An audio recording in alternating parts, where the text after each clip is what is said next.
अब हम लोग पॉलिटी के सेक्शन को अब छोड़ के अब आपकी पुस्तक में कुछ सामान्य जानकारियों से जुड़ी बातें दी गई हैं, उसको अब एक एक करके इसी सेक्शन में समझ लेते हैं। वो भी एक तरह से प्रशासनिक कार्य है। क्या है?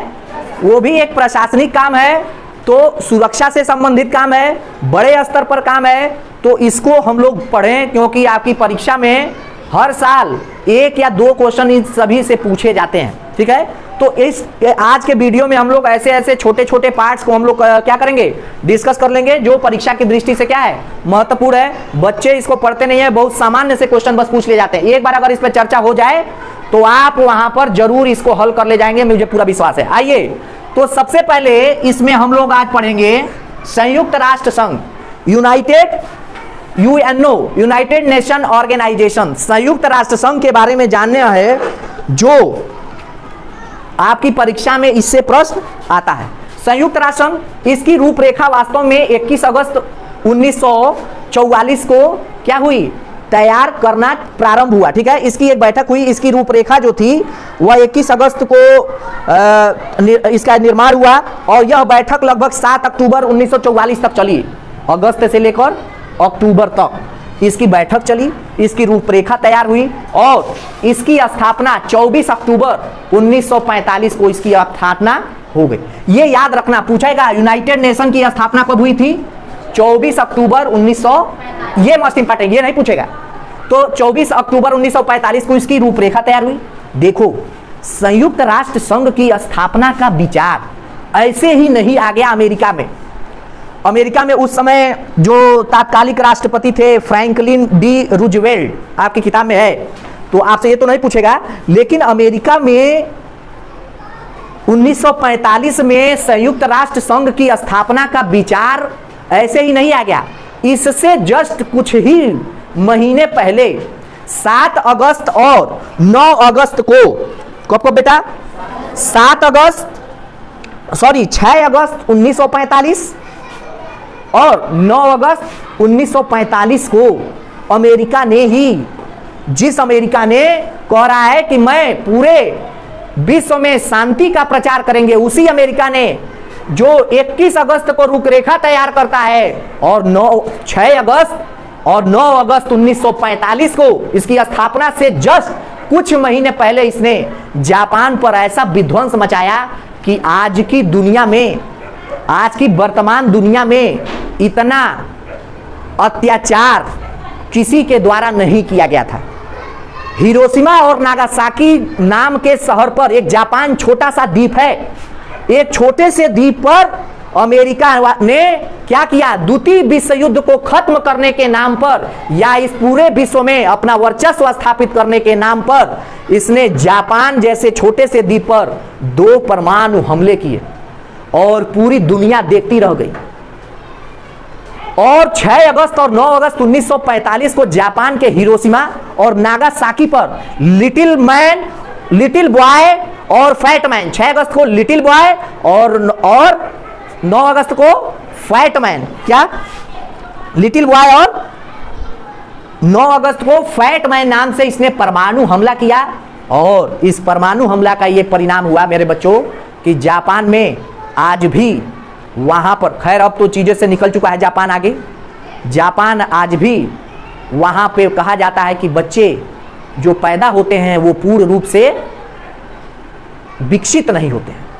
जापान के इतिहास को देखा जाए, जापान के इतिहास को समझो, जापान के इतिहास को देखो, 1945 में जापान के पास कुछ भी नहीं था और आज जापान पूरे विश्व में अपने व्यापार के नाम पर, अपने ट्रेड के नाम पर राज करता है, अपनी क्वालिटी के नाम पर राज करता है। और इसी के जस्ट 45 में यह बर्बाद हो गया पूरी तरीके से, और भारत 49 में आजाद हुआ। भारत बर्बाद नहीं हुआ था पूरी तरीके से, हम 1949 में आजाद हो गए और जापान पूरी तरीके से बर्बाद हो गया। अब पता नहीं कितने साल लगे होंगे इसको पुनः एक सामान्य जीवन लाने में, लेकिन आज 75 साल बाद देखिए क्या है, जापान कहां है और भारत कहां है। क्या कारण है इसका? केवल छोटा राष्ट्र होना या बड़ा राष्ट्र होने से हम लोग किसी पर नहीं थोप सकते कि वो बच्चा कि वो लोग बहुत कम लोग हैं इसलिए विकसित कर गए, हम लोग बहुत अधिक हैं इसलिए विकसित कर गए। हम लोग कम लोग हैं, विकसित नहीं कर पा रहे हैं, इसमें हमारी नाकामयाबी है बेटा। जनसंख्या विकास के आपको पूछा जाएगा कि क्या जनसंख्या विकास के रास्ते में रोड़ा है? हां साहब, रोड़ा हो सकता है, लेकिन हर मायने में नहीं, क्योंकि वही जापान है, छोटा सा देश है, जनसंख्या कम है मानते हैं, विकास कहां है। लेकिन वहीं पर चीन में देखिए जनसंख्या इतनी है, लेकिन विकास के मामले में भारत को 100 साल पीछे छोड़ चुका है। चीन आज जहां पर है, हम भारतीय पहुंचने में अभी बहुत समय लग जाएगा। कारण क्या है? जिस समय पूरी दुनिया इन्वेंशन कर रही थी, उस समय भारत में लोग सत्ता की मार कर रहे थे, लोग जातियों के नाम पे लड़ रहे थे, लोग अपने वर्चस्व को स्थापित करने में लगे थे, लोग कृषि पर निर्भरता को दिखा रहे थे, लोग शिक्षा को केवल एक व्यापार समझ लिया था, यहां पर इनोवेशन को महत्व ही नहीं दिया गया। आज हमारे भारत में राष्ट्रीय शिक्षा नीति में अब क्या हो रहा है? न्यू एजुकेशन पॉलिसी में नवाचार को प्रोत्साहन देने की बात कही जा रही है। हम 75 साल बाद ये सीख रहे हैं, तो हमारा ये दुर्भाग्य है बेटा। लेकिन अब भारत धीरे धीरे क्या हो रहा है, अब हम लोग आगे जा रहे हैं। तो जापान से सीखने की चीज है। ये वही अमेरिका है जिसने 6 अगस्त और 9 अगस्त 1945 पर एक छोटे से राष्ट्र पर परमाणु हमले किए, और फिर कुछ ही महीने बाद यह संयुक्त राष्ट्र संघ नाम से एक संस्था की स्थापना करके कहता है कि मैं पूरे विश्व में शांति का प्रचार करेंगे। किसी का घर बर्बाद करके ये लोग याद करने का तरीका बता रहे हैं, ऐसा नहीं है। संयुक्त राष्ट्र संघ ने वाकई में शांति की स्थापना करने का प्रयास पूरी तरीके से किया है। राजा मजबूत होता है, राजा नियमबद्ध होता है, राजा कटिबद्ध होता है, तो पूरा राष्ट्र उसकी बात मानता है, और अमेरिका की बात लोग मानते हैं। तो हम याद करने का तरीका बता रहे हैं। परमाणु हमला किया और तुरंत क्या कर दिया? अब पूरी दुनिया डरी हुई, अरे भाई नहीं मानेंगे अमेरिका की बात तो फिर से हम पर हमला कर देगा। पूरी दुनिया देखती रह गई और वो जापान पे परमाणु हमले कर गया। हम अगर अमेरिका की बात नहीं मानेंगे तो वो हम पर भी परमाणु हमला कर देगा। अभी मामला गर्म है, जो ये कह रहा है मान लेते हैं। समझ आया? तो सारा देखिए रणनीति है। तो 24 अक्टूबर को हुआ, इसी साल कुछ महीने पहले परमाणु हमले हुए। आपसे पूछा जाएगा 6 अगस्त 1945 को हिरोशिमा पर और 9 अगस्त 1945 पर नागासाकी पर। हिरोशिमा पर लिटिल बॉय और नागासाकी पर फैट मैन, याद रखना, ये पूछा जाएगा। देखिए उस समय जब इसकी स्थापना हुई तो उस समय कुल 51 देशों ने हस्ताक्षर किए थे, उसमें भारत भी शामिल था। वर्तमान में 193 या उससे भी अधिक, आप गूगल कर लीजिएगा, वर्तमान में लगभग 100 और अंत वाला दक्षिण सूडान था, 193वां देश दक्षिण सूडान था। अब इस समय भी आप लोग चेक कर लीजिएगा, करंट का मुद्दा है, तो ये आपसे नहीं पूछेगा। वर्तमान में लगभग 193 से अधिक या 193 देश इसके संयुक्त राष्ट्र संघ की अधीनता स्वीकार करते हैं। अधीनता नहीं, यहां अधीनता की बात नहीं करिए, उसके सदस्य हैं। संयुक्त राष्ट्र संघ के सदस्य होने का बहुत सारा लाभ है। संयुक्त राष्ट्र संघ के सदस्य होंगे तो अगर आपके देश पर कोई बात आ जाती है, कोई आपातकाल आ जाता है, कोई घटना हो जाती है, कोई महामारी फैल जाती है, तो संयुक्त राष्ट्र संघ के सदस्य आपकी सहायता करेंगे। ये पूरा विश्व मंच पहले क्या था? अंग्रेज क्यों भारत में आए? वो व्यापार करने आए थे। पहले क्या था? कोई नियम नहीं था, लोग व्यापार करने के बहाने आते थे या व्यापार करने के लिए ही आते थे, और यहां पर देखते थे अरे यहां पर व्यापार के लिए तो बहुत अच्छा धन है, और यहीं पर क्या करते थे? यहीं पर रह जाते थे और यहीं के राजा बन जाते थे, मार काट करते थे। मुगल आए, ईरानी आए, सभी लोग आए, भारत में राज किया, यहीं रहे और चले गए। लेकिन जैसे जैसे धीरे धीरे समय बदला है, अब विश्व के लोग आ तो नहीं रहे हैं, लेकिन किस मुद्दे से आए थे भारत? व्यापार करने। किस लिए आए थे बेटा? व्यापार करने आए थे, और आज व्यापार हो रहा है। तो विश्व स्तर पर व्यापार हो, कोई समस्या ना हो, सामान का लेन देन हो, सभी चीजों का लेन देन हो, तो एक मंच होना चाहिए जहां पर आपसी देश के बीच अच्छा समन्वय हो, काम करे लोग और अपना विकास करे लोग। तो ये मंच बहुत अच्छी बात है। आइए, इसका मुख्यालय कहां है? तो न्यूयॉर्क शहर में है। संयुक्त राष्ट्र संघ के कोई पूछ दे अंग कितने हैं, तो कुल 6 अंग है। क्या क्या जान लीजिए? महासभा है, सुरक्षा परिषद है, आर्थिक सामाजिक परिषद है, प्रन्यास परिषद है, अंतरराष्ट्रीय न्यायालय, मस्ट इंपॉर्टेंट कर लीजिएगा, जानेंगे अभी। अंतरराष्ट्रीय न्यायालय जिसका मुख्यालय द हेग नीदरलैंड में है। कहां है बेटा? नीदरलैंड में है, नीदरलैंड में है, याद रखना। नीदरलैंड एक छोटा सा देश है, उसमें अंतरराष्ट्रीय न्यायालय को स्थापित किया गया है। ये पूछा जाता है अंतरराष्ट्रीय न्यायालय का मुख्यालय कहां है? या तो नीदरलैंड बोले, या द हेग बोले, या केवल हेग बोले। समझ आ गया? अब आइए, सचिवालय। क्या? सचिवालय। ये 6 अंग हैं, ये 6 अंग हैं किसके? संयुक्त राष्ट्र संघ के। संयुक्त राष्ट्र संघ की स्थापना के बाद ये धीरे धीरे करके सारे क्या ब्रांचेस बनाए गए, जिसमें जिनके लिए अलग अलग काम सौंपे गए। अब देखना बेटा, केवल अंतर्राष्ट्रीय न्यायालय के मुख्यालय को छोड़कर बाकी पांचों अंग के मुख्यालय न्यूयॉर्क सिटी में है, अमेरिका के न्यूयॉर्क शहर में है। आइए एक एक करके हम लिख रहे हैं। महासभा क्या होता है? तो महासभा का मुख्यालय न्यूयॉर्क सिटी में ही है। इसे विश्व का लघु संविधान कहते हैं, मोस्ट इंपॉर्टेंट। इसमें प्रत्येक देश से जो भी संयुक्त राष्ट्र सभा का जो महासभा का सदस्य होगा वह अपने देश से 5 सदस्यों को भेज सकता है। कितने सदस्यों को भेजेगा? 5 सदस्यों को भेजेगा। लेकिन उन पांचों का किसी मुद्दे पर अगर वो जा रहे हैं तो उनका पांचों का एक ही मत होना चाहिए। वहां जाके महासभा में ये नहीं कि ये दूसरा बात बोलेगा, वो दूसरा बात बोलेंगे, वो दूसरा बात बोलेंगे, ऐसा नहीं होना चाहिए। पांचों का एक ही मुद्दा होना चाहिए। ठीक है। अब आइए दूसरा हम जानते हैं सुरक्षा परिषद। इसे कार्यपालिका कहा जाता है। मुख्यालय बता दिया न्यूयॉर्क शहर में, सबका न्यूयॉर्क शहर में होगा सिवाय एक को छोड़ के। और इसे क्या कहा जाता है? दुनिया का पुलिसमैन कहा जाता है। क्यों? क्योंकि यह पूरे विश्व में शांति और सुरक्षा का क्या करता है? ध्यान रखता है। अब देख लीजिए, मस्ट इंपॉर्टेंट है ये सुरक्षा परिषद, मस्ट इंपॉर्टेंट है, पूछा है आपके परीक्षा में। सुरक्षा परिषद के कुल सदस्य कितने हैं? 15 देश इसके सदस्य हैं, जिसमें 2 रूपों में बांटा गया है, अस्थायी सदस्य और अस्थायी सदस्य। याद रखना, अस्थायी सदस्यों में अमेरिका तो रहेगा ही, रूस दूसरा सबसे मजबूत देश, और उसके बाद ब्रिटेन ये है सबसे चालाक देश, और उसके बाद फ्रांस, और फिर चीन। ये 5 देश आपसे पूछा है पिछली परीक्षा में कि सुरक्षा परिषद, संयुक्त राष्ट्र संघ के सुरक्षा परिषद का अस्थायी सदस्यों की संख्या कितनी है?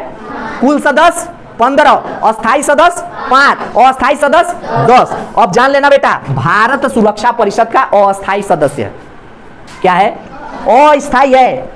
भारत को अस्थायी सदस्य, देखो एक अस्थायी सदस्य बनने के लिए बहुत चीजें देखी जाती है। वहां की इकोनॉमी कैसी है, वहां पे जॉब कैसे हैं, वहां पे इंफ्रास्ट्रक्चर कैसा है, वहां के जो प्रोटेक्शन है, जो वहां की आर्मीज है तीनों, ठीक है ना, तीनों आर्मीज जो है, जो सेनाएं जो हैं, वो सभी सेनाओं के उनके पास हथियार कैसा, मतलब सारे चीजें कैसी हैं, उनका क्या है, उनके पास धन कैसा है, इस सभी आधारों पर देखा जाए, उनकी इकोनॉमी कैसी, अर्थव्यवस्था कैसी, उस आधारों पर क्या अस्थायी सदस्य बनाया जाता है। हाल ही में भारत को फ्रांस की जगह पे संयुक्त सुरक्षा परिषद का अस्थायी सदस्य बनाने की बात अन्य देश कर रहे हैं, जिसका चाइना विरोध कर रहा है, क्योंकि चाइना नहीं चाहता है कि भारत सुरक्षा परिषद का अस्थायी सदस्य बने। लेकिन भारत को अस्थायी सदस्य बनाने की बात हो रही है। देखते हैं क्या होता है। अस्थायी सदस्य बनाने का मतलब यह होता है, बड़े बड़े मुद्दों पर भारत के प्रधानमंत्री बैठेंगे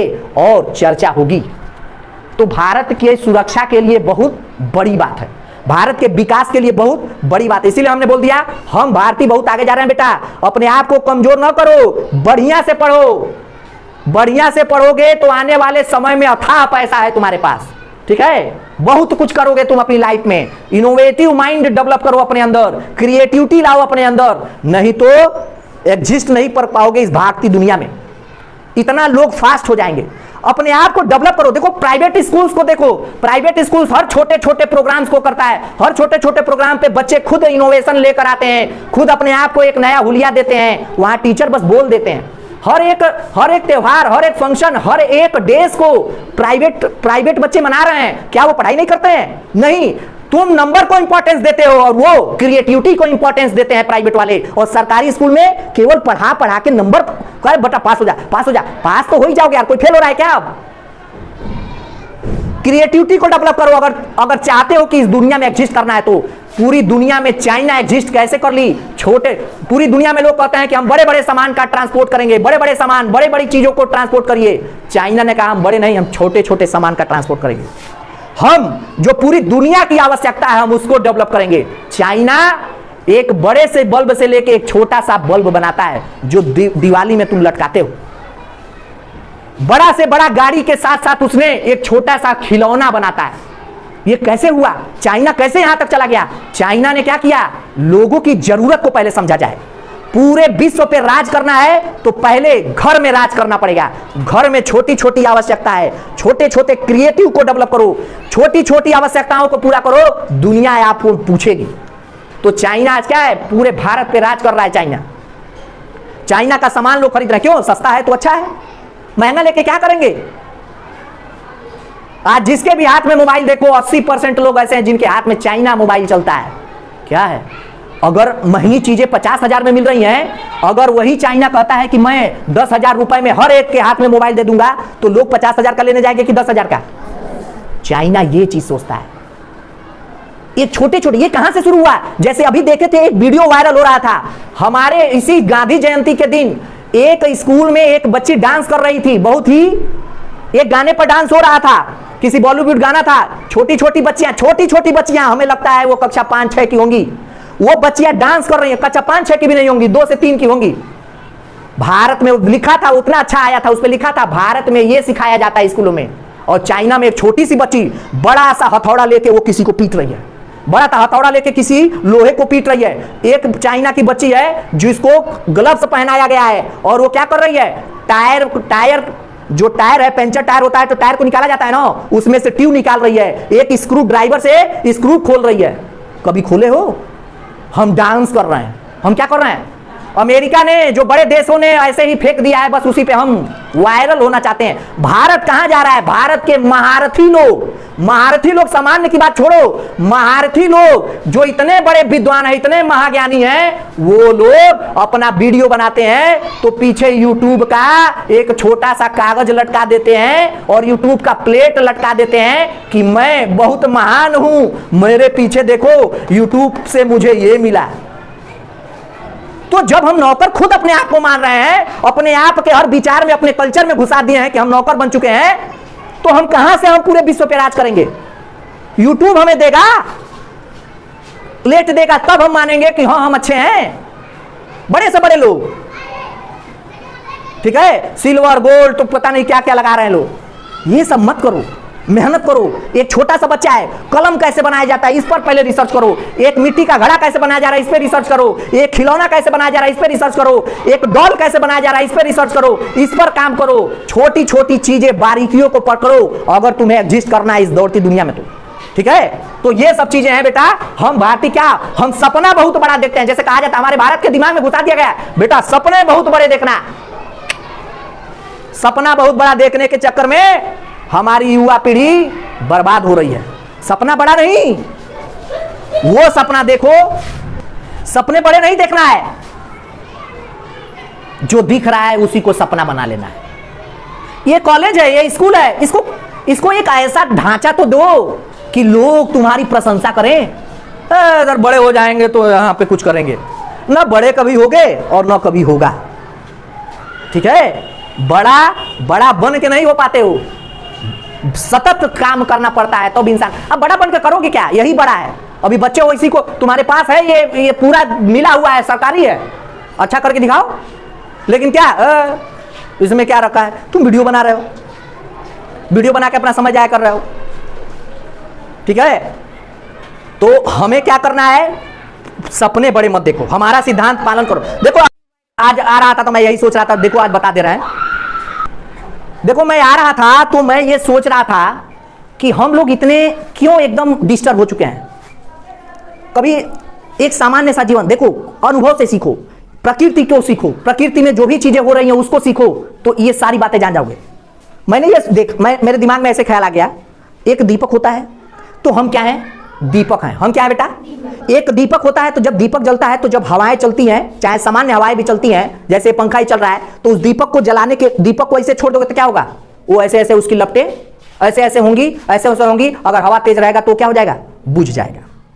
लेकिन उसी दीपक को अगर हमें जलाना है तो हम क्या करते हैं? अपने हाथों को पास लाते हैं, उसको ढक देते हैं। क्या कर देते हैं? उसको ढक देते हैं, उसको रोक देते हैं, और वो दीपक खिलखिला के एकदम पूरी ज्वाला के साथ जलता है। ऐसा ही जीवन है। इसको खुला मत छोड़ दो, इसको ढक के रखो, इसको बचा के रखो अगर लंबा जीना है तो, और पूरी शक्ति से जीना है तो इस अपने आप को क्या करो? कवर करो। अपने आप को एक शांत परिवेश दो, अपने आप को एक समय दो जिसमें तुम शांति से अपने आप को बैठा के अपने बारे में एक बार सोचो। हम इसे खोल के छोड़े हैं, पूरा हम ऐसे ही खुला छोड़े हैं। क्या हो रहा है? हम परेशान हैं।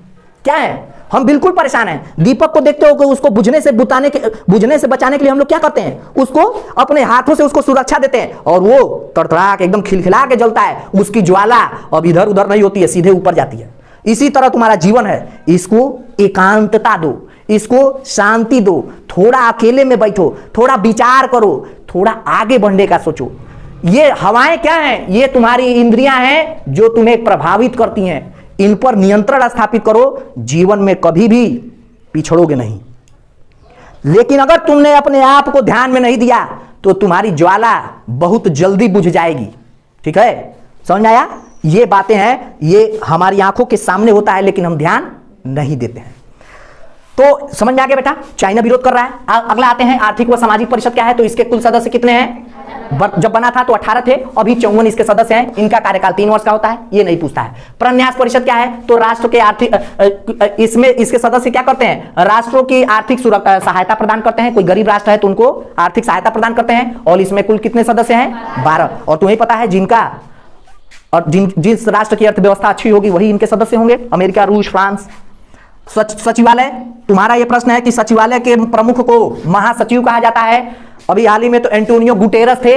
आप पता करके आएंगे, गूगल करके आएंगे कि सचिवालय के प्रमुख महासचिव वर्तमान में कौन है, आप पता करके आएंगे। अंतर्राष्ट्रीय न्यायालय मस्ट इंपॉर्टेंट, आपसे पूछा जाएगा अंतर्राष्ट्रीय न्यायालय का मुख्यालय कहां है? बाकी सभी का मुख्यालय न्यूयॉर्क शहर में है, लेकिन अंतर्राष्ट्रीय न्यायालय का मुख्यालय द हेग या फिर नीदरलैंड, नीदरलैंड देश है, क्या है?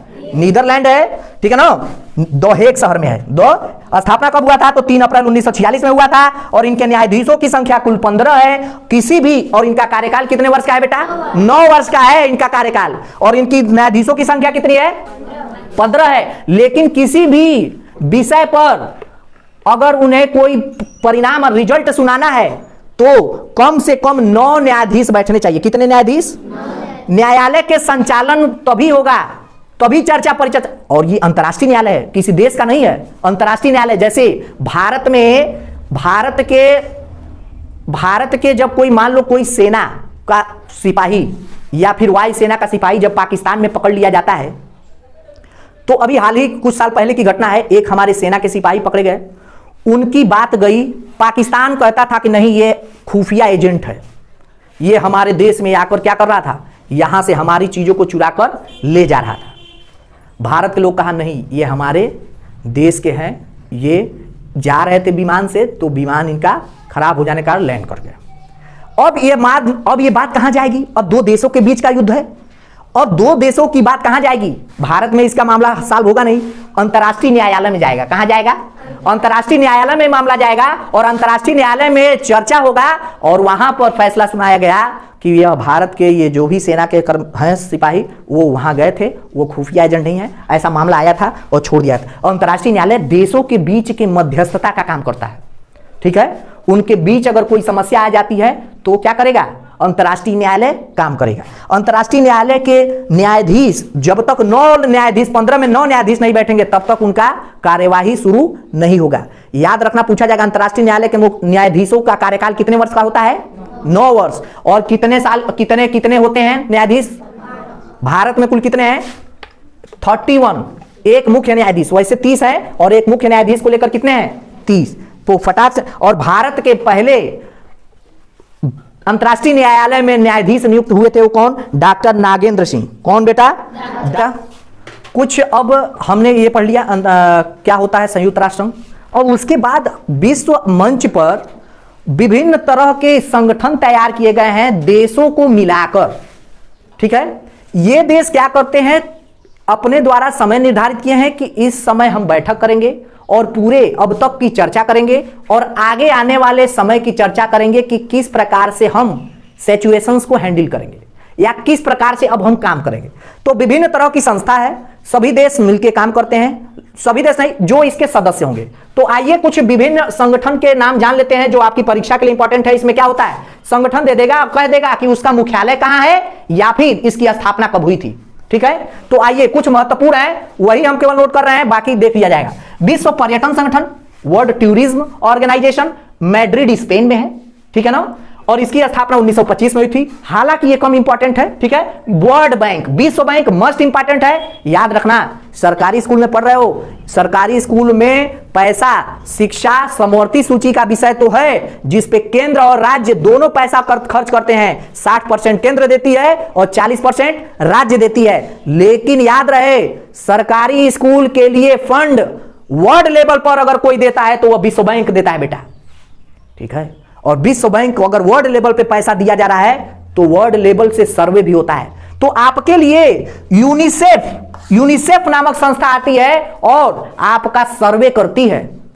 बच्चों का केवल पढ़ाई नहीं, बच्चों का बौद्धिक विकास, मानसिक विकास, शारीरिक विकास, समग्र विकास हो रहा है कि नहीं हो रहा है। बच्चों को अगर सरकार भोजन करा रही है तो उस भोजन की गुणवत्ता है कि नहीं है। बच्चों को बैठने का जो परिवेश है वो उस लायक है कि नहीं है। आती है, अपनी रिपोर्ट देती है और कहती है कि भारत में अभी भी शिक्षा में सुधार की बहुत आवश्यकता, तो विश्व बैंक आपको पैसा देता है। तो एक बड़ा केंद्र इतना कुछ एक छोटे स्थान पे खर्च कर रहा है और आप समझ नहीं रहे हो, समझ में आया। तो विश्व बैंक से ये सारे फंड आते हैं और विश्व बैंक क्या है, वर्ल्ड बैंक, ठीक है। तो वर्ल्ड बैंक का जो मुख्यालय है वाशिंगटन डीसी में है और इसकी स्थापना 1945 में हुई थी। अंतरराष्ट्रीय मुद्रा कोष IMF वाशिंगटन डीसी में ही 1945। अगला है विश्व व्यापार संगठन, वर्ल्ड ट्रेड ऑर्गेनाइजेशन, जेनेवा में है। इसकी स्थापना कब हुई थी? जेनेवा कहां है? स्विट्जरलैंड। कहां है बेटा? स्विट्जरलैंड। विश्व स्वास्थ्य संगठन WHO, हमेशा कोरोना काल में भी इसका नाम आपने सुना होगा। तो WHO क्या करता है? विश्व में हर देश के स्वास्थ्य की क्या करता है? एक मानक तैयार किया है, तो जेनेवा में ही है। यूनेस्को कहां है? पेरिस फ्रांस में। यूनेस्को क्या? यूनेस्को क्या है? धरोहर, सांस्कृतिक विरासत, सुरक्षा और सभी चीजों का ये क्या करता है? देख रेख करता है। कौन? यूनेस्को। जैसे आपने सुना होगा कि ताजमहल यूनेस्को की सूची में शामिल हो गया, अन्य भी चीजें यूनेस्को की सूची में शामिल हुई, धरोहर की चीजें शामिल हो गई, ठीक है ना। अब आते हैं ब्रिक्स। ब्रिक्स में कुल 5 देश है, याद रखना, ये मोस्ट इंपॉर्टेंट ये आएगा। ये अब जितना हम बता रहे हैं ये दोनों बहुत इंपॉर्टेंट आपकी किताब में दिया है। ये सब चीजें तो दिया, ये नाम तो ये जानते रहो, लेकिन ये तो जरूर जानना, ब्रिक्स में कुल कितने देश हैं? देखो, ब्राजील, रूस, इंडिया, चाइना, साउथ अफ्रीका, उसी का एक एक लेटर लिया गया। ब्राजील, रूस, इंडिया, चाइना और साउथ अफ्रीका, ठीक है ना। ये 5 देश ब्रिक्स में शामिल हैं और इनका मुख्यालय कहां है? संघाई, चीन में। कितना, कहां पर है? चीन के शहर संघाई में, ठीक है।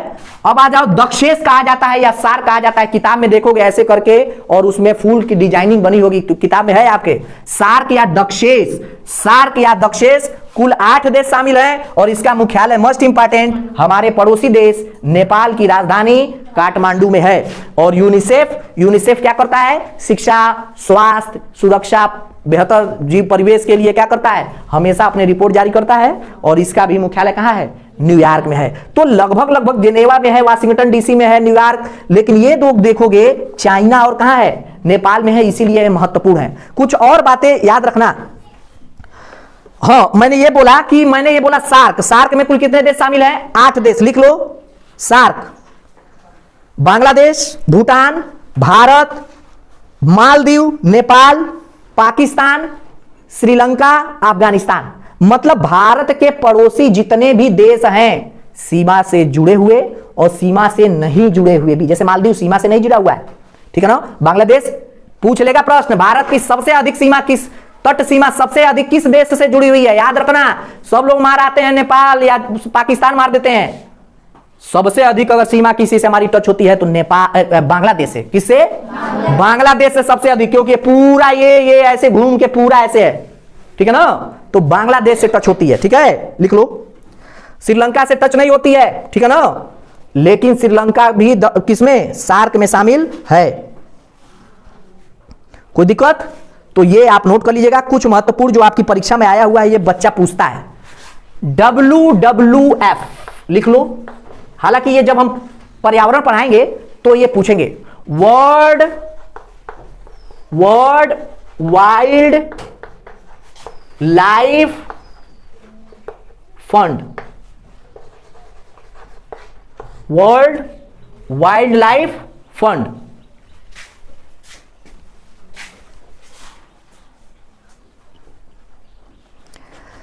तो ये वर्ल्ड वाइल्ड लाइफ फंड, इसका मुख्यालय कहां है बेटा? ग्लैंड में है। कहां है बेटा?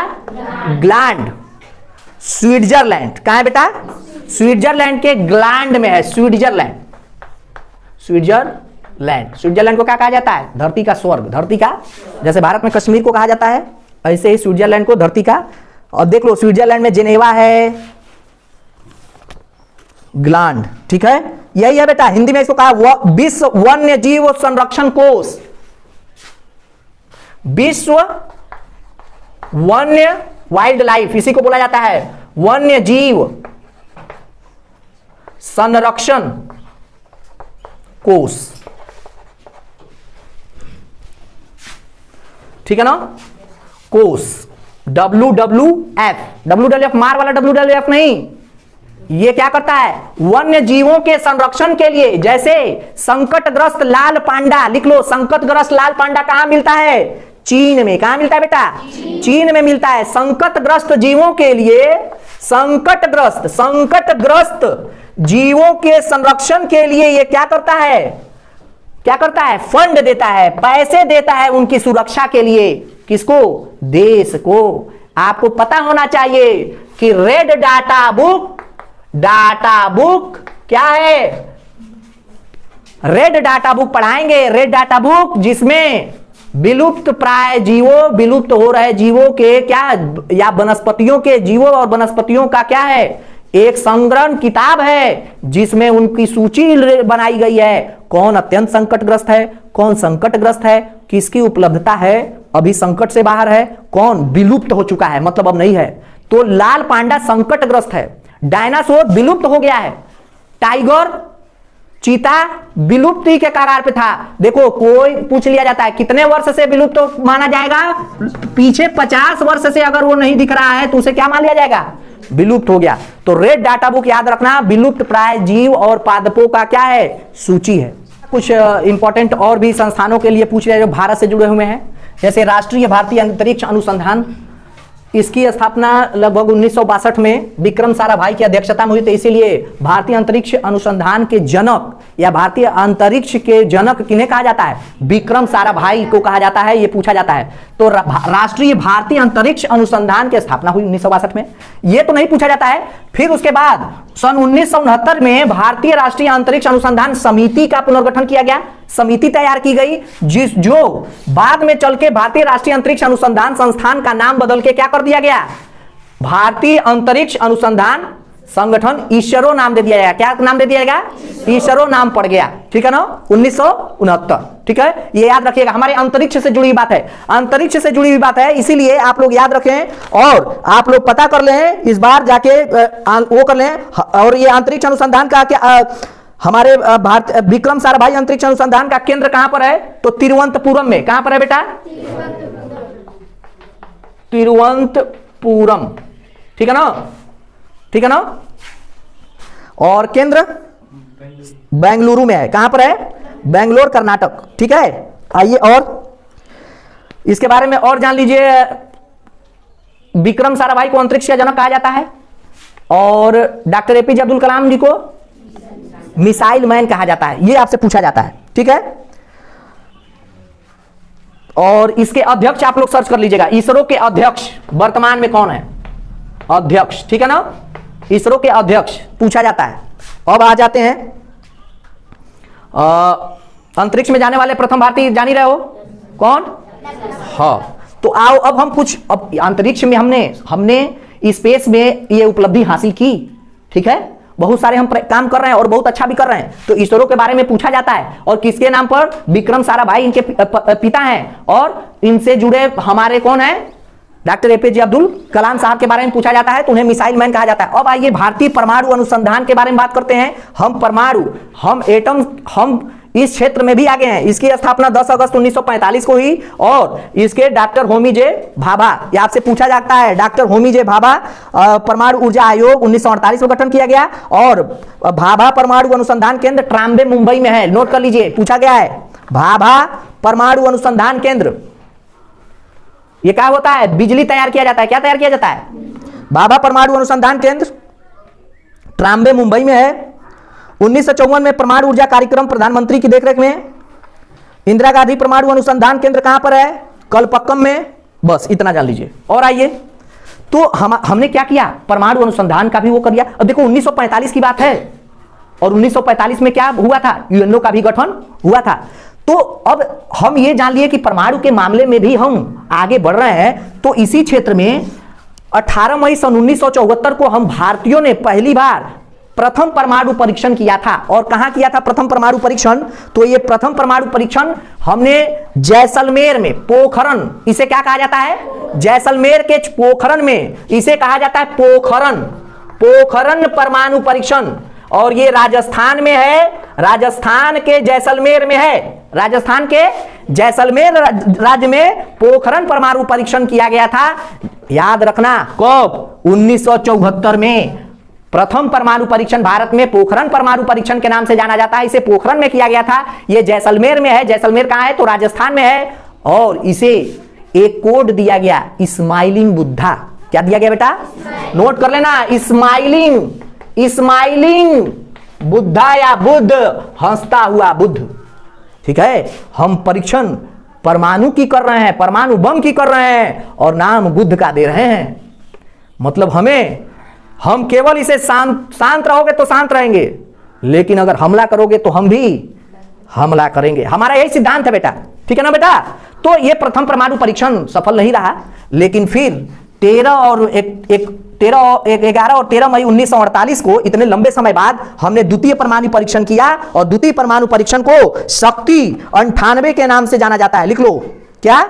द्वितीय परमाणु परीक्षण किया इसी क्षेत्र में, और द्वितीय परमाणु परीक्षण हमारा सफल रहा। अमेरिका देखता ही रह गया, बोलता ही रह गया, और हमने जाकर राजस्थान में कई टन, कहा जाता है कि उसके वाइब्रेशन को रोकने के लिए हमने प्याज का इस्तेमाल किया था। और इसको सफल बनाने में सबसे प्रमुख हाथ किनका था?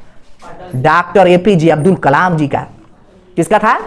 और अटल बिहारी वाजपेयी साहब ही उस समय हमारे प्रधानमंत्री थे। तो याद रखना, ये बहुत इंपॉर्टेंट है। अब आ जाइए, तो इतना आपसे पूछा जाता है। अब आ जाइए, अब हम लोग जानते हैं कुछ और भी बातें। हमारी देश की सुरक्षा और नीति, हमारे देश के सैन्य बल, सैन्य अनुसंधान एवं प्रशिक्षण केंद्र, सैन्य, भारत का सर्वोच्च सेनापति, कमांडर, सेना का सर्वोच्च किसे कहते हैं? राष्ट्रपति को। लिख लीजिए, हमारे भारत के सैन्य कमांडर, सेना का सर्वोच्च कौन है? कौन है? राष्ट्रपति। कौन है बेटा? राष्ट्रपति। यानी कि आपसे पूछा जाए हमारे तीनों सेना का प्रमुख कौन है? हमारी तीनों सेना का क्या नाम है? थल सेना, जल सेना और वायु सेना। तो राष्ट्रपति के अंडर में है, राष्ट्रपति इनके प्रमुख हैं। ठीक है, कौन कौन? थल, जल, नेवी और वायु, एयरफोर्स, थल सेना। ठीक है ना बेटा? इसका प्रमुख कौन है? कमांडर कौन है? हाँ, थल सेना के अध्यक्ष को जनरल कहा जाता है। लिख लो, जनरल कहा जाता है। नौसेना के अध्यक्ष को एडमिरल कहा जाता है। और वायुसेना के अध्यक्ष को एयर चीफ मार्शल कहा जाता है। क्या कहा जाता है? Air chief marshal. अब हमें यह बताओगे कि तीनों सेनाओं के अध्यक्षों से भी ऊपर एक पद था जो अभी हाल ही में थे और उनका देहांत हो गया था, प्लेन क्रैश हो गया था, उनको क्या कहा जाता है? ठीक है ना? वो तीनों सेना के प्रमुख हैं। वो क्या है? तीनों सेना के प्रमुख हैं। उनसे ऊपर कौन है? राष्ट्रपति। ठीक है बेटा, याद रखना, ये आपसे पूछा जाएगा। और जनरल, ये भी देख लेना, थल सेना के जनरल कौन है, जल सेना के एडमिरल कौन है, इनका नाम गूगल आप लोग कर लीजिएगा। अब हम आते हैं, बस इतना ठीक है। अब आइए कुछ बात कर लेते हैं विश्व युद्ध के बारे में। किसके बारे में बेटा? विश्व युद्ध के बारे में। तो देखो, अब तक 2 विश्व युद्ध हुए हैं और हाल ही में चर्चा में चल रहा है तृतीय विश्व युद्ध का, जो कभी होगा नहीं। तो प्रथम विश्व युद्ध, क्या बेटा? प्रथम विश्व युद्ध, नोट कर ले। प्रथम विश्व युद्ध कब हुआ था? 28 जुलाई 1914। 28 जुलाई 1914 में। लिख लीजिए। शुरुआत ऑस्ट्रेलिया द्वारा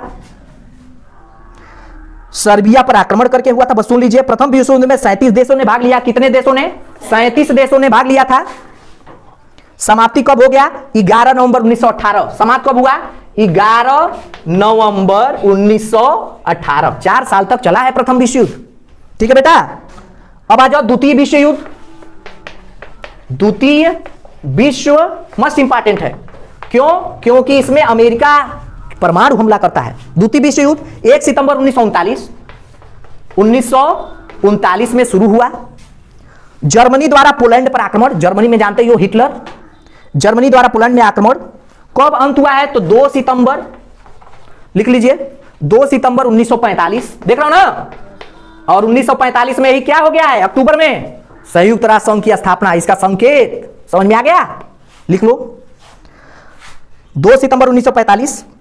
अमेरिका ने 8 दिसंबर 1941 में युद्ध में भाग लिया था।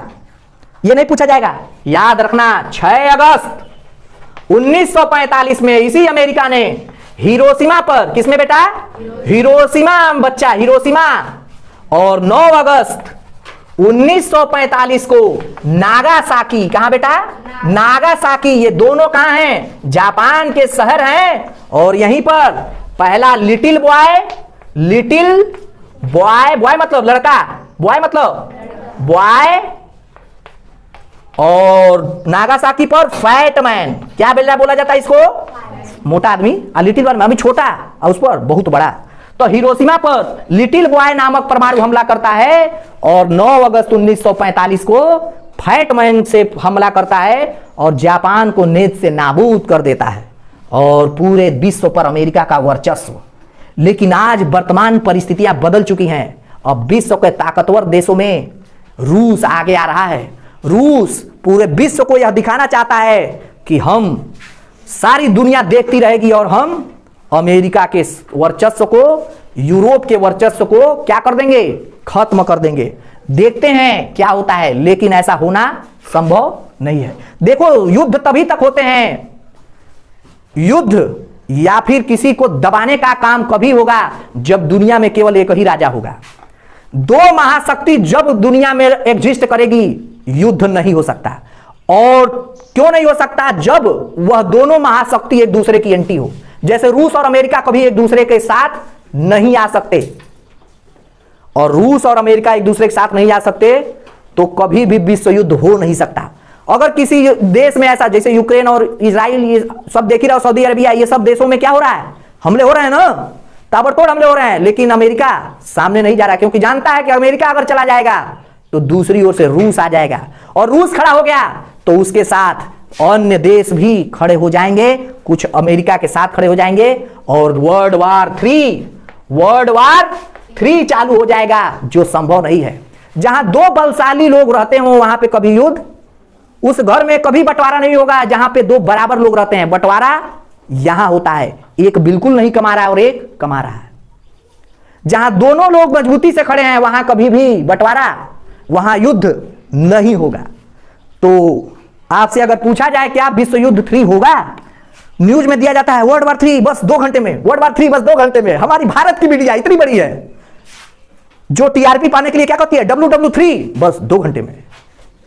ये इतना नहीं जानते हैं कि वर्ल्ड वार होता क्या है। वर्ल्ड वार से जानते हो क्या होता है? एक सामान्य युद्ध से एक राष्ट्र 50 साल पीछे जा सकता है, 50 वर्ष पीछे चला जाएगा बेटा। और वर्ल्ड वार हो गया तो पूरी दुनिया ही पीछे चली जाएगी। कहां जी रहे हो? ये जो भी लोग कहते हैं वर्ल्ड वार 3, ये बाइज्जत बरी कर देना, बर्खास्त कर देना उस पत्र को पढ़ने से पहले ही।